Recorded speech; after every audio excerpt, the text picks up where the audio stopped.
even though this area is diverse, like I did not know how diverse it was until I went. There was a dinner, I think around Christmas time. When we got there, it was like so many children, so many people who look different and have different like backgrounds and did different things, and I was shocked. Like I couldn't believe it. That has made me feel like, okay, like there's something worth trying, seeing like what's going on, like what's the fire that's bringing people together there.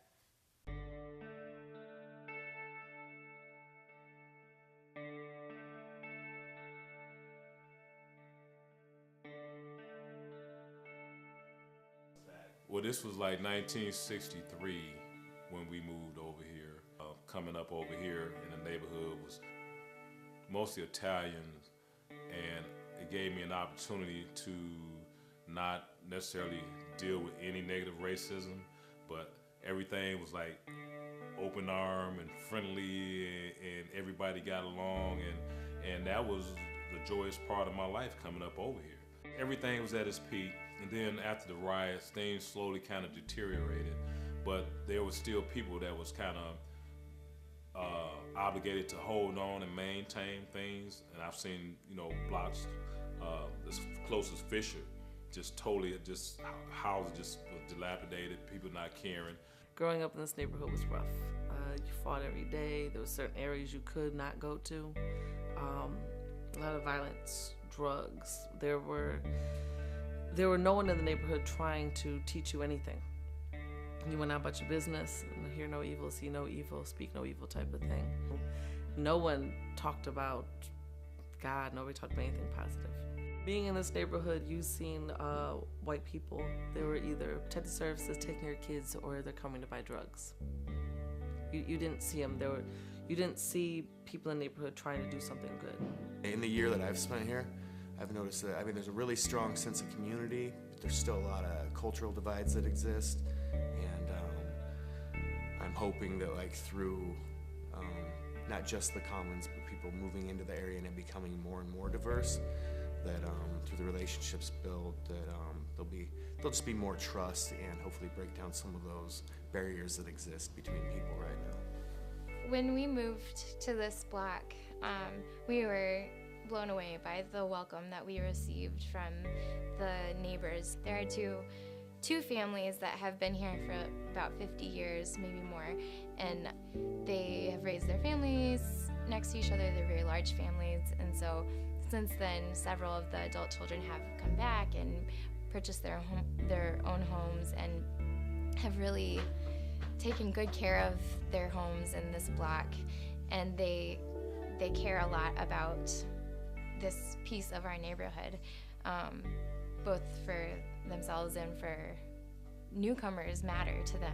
I've lived here 8 years, and I've been blessed to come across a wide variety of people. So I think our community has great diversity, and with that, there's a lot of awesome just value that's brought to the table, from individuals that have traveled internationally to those that have never left the city. I think that it's a stepping stone to have people come into the neighborhood. That's one thing.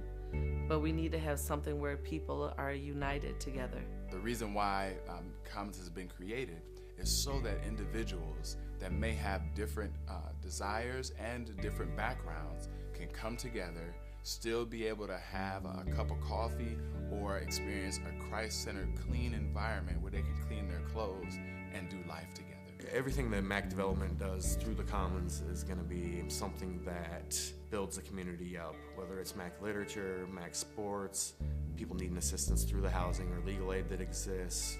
It's going to be either knowledge that they need or something that'll build the community in the future. And then even the coffee shop itself, as we open up the coffee shop, people coming in to do laundry, it's going to provide a block of time that you may be normally not interacting with somebody else, but you'll be here drinking a cup of coffee, doing the same thing, and give an opportunity to build relationships in a safe environment that may not exist outside of the Commons. It's great for bringing the community together in a positive way, because you have I see people hanging out in front of liquor stores around here, and if there's no other place over there, that's a great excellent way to bring families together. MACC Avenue Community Church in the center and all the different things that they bring it back into the neighborhood has made a difference. And it has allowed these kids to learn something other than all this negative stuff, in the street.